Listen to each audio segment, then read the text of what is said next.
Baik, Assalamualaikum warahmatullahi wabarakatuh.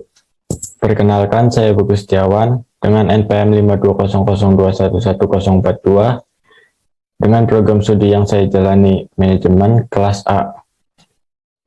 Berikut ini saya akan sedikit membahas mengenai pertanyaan-pertanyaan terkait dengan etika Pancasila. Untuk pembahasan lebih lengkap sebagai berikut. Terima kasih. Oke, kita langsung ke pembahasan soal terkait etika Pancasila. Pada soal nomor 1, berikan penjelasan singkat tentang perbedaan antara etika dan etiket.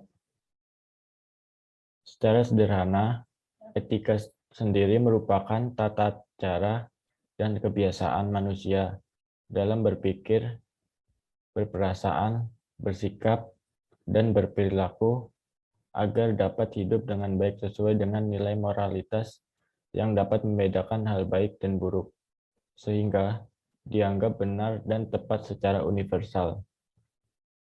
Sedangkan etiket sendiri merupakan bagian dari etika yang cenderung subjektif karena bagi sebuah kelompok tertentu. Perilaku seseorang dapat saja dianggap lebih sopan atau justru sebaliknya. Namun, pada dasarnya jika merujuk pada pemisahan kebaikan dan keburukan, jelas terlihat bahwa etika dapat berlaku bagi seluruh manusia dimanapun di dunia. Kita lanjut ke nomor 2. Sebutkan dan jelaskan aliran etika maupun karakteristiknya. Wujud dari etika sendiri dapat dibagi menjadi 3 aliran. Yang pertama, aliran keutamaan yang berupaya menitikberatkan kesopanan dan kebaikan sesuai dengan nilai agama. Sebagai contoh adalah adanya sikap kejujuran dan murah hati yang dimiliki oleh setiap orang sesuai perintah agamanya atau keyakinan masing-masing. Aliran yang kedua adalah aliran teologis yang cenderung hanya melihat konsekuensi atau tujuan akhir-akhir saja. Misalnya, penentuan kebenaran dan kesalahan dilihat pada akhir sebuah perkara atau masalah. Ketiga adalah aliran deontologis yang percaya pada adanya kewajiban bagi setiap manusia. Contohnya adalah adanya kepatuhan dan keharusan dalam menaati sebuah dasar negara.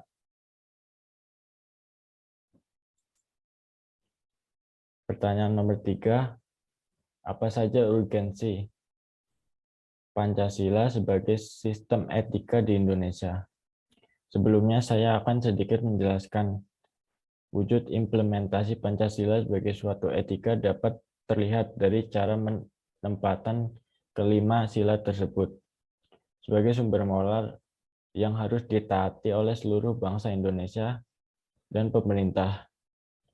Pancasila menjadi panduan bagi setiap individu sehingga masyarakat Indonesia memiliki orientasi dan pemahaman yang jelas dan baik tentang cara menjalin hubungan dan dari tingkat lokal hingga ke tingkat global.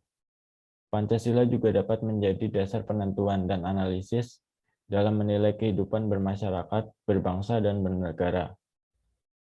Lalu apakah sudah benar dan justru menyebabkan pada keburukan?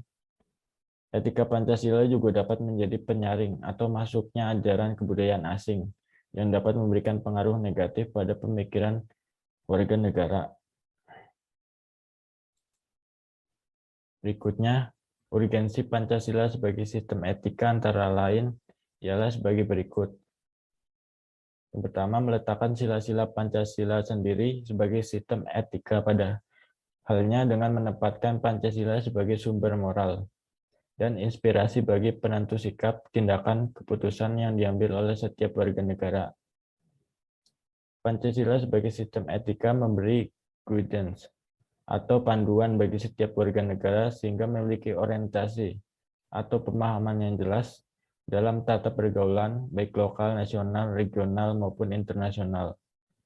Yang ketiga, Pancasila sebagai sistem etika dapat menjadi dasar analisis atau penelitian bagi berbagai kebijakan yang dibuat oleh penyelenggara negara, sehingga tidak keluar semangat negara kebangsaan yang berjiwa Pancasilais. Lalu, Pancasila sebagai sistem etika menjadi filter atau penyaring untuk menyaring pluralitas nilai yang berkembang dalam kehidupan masyarakat sebagai dampak globalisasi yang mempengaruhi pemikiran warga negara. Oleh karena itu, dalam etika Pancasila tergantung nilai-nilai ketuhanan, kemanusiaan, persatuan, kerakyatan, dan keadilan. Kelima nilai tersebut membentuk perilaku manusia Indonesia dalam semua aspek kehidupan. Kita lanjut ke soal nomor 4. Sebutkan tantangan etika Pancasila kontemporer. Terdapat beberapa tantangan terhadap etika Pancasila kontemporer. Di antaranya, memudarnya moral masyarakat, makin banyaknya kasus korupsi, sudah hilangnya rasa malu dan takut dalam rakyat, terjadinya banyak kasus pelanggaran hak asasi manusia, dan berkembangnya terorisme serta berita bohong atau hoax. Lalu hilangnya rasa kepercayaan antara anggota masyarakat itu sendiri. Belum adanya kebanggaan atau kecintaan terhadap hasil proses pembangunan Indonesia. Adanya pelanggaran hukum dan peraturan, serta kerusakan lingkungan yang menyebabkan berbagai bencana alam di Indonesia. Berikut adalah contoh sikap tak beretika. Di antaranya, tidak memperhatikan orang lain berbicara adalah bentuk sikap tak beretika. Kita lanjut ke soal nomor 5. Bagaimana solusi atas berbagai tantangan etika Pancasila? Berdasar pada seluruh tantangan tersebut, perlu adanya solusi agar tidak timbul masalah-masalah baru lainnya.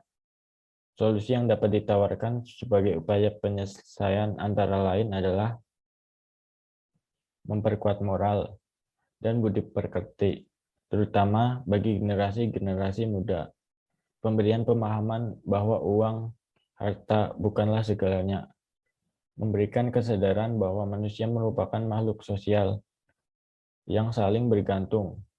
Mengutamakan pentingnya nilai kemanusiaan dan pengutamaan kepentingan bersama dibanding kepentingan pribadi atau kelompok tertentu. Lalu memupuk persatuan dan persaudaraan dengan mengesampingkan kepentingan dan perbedaan individu.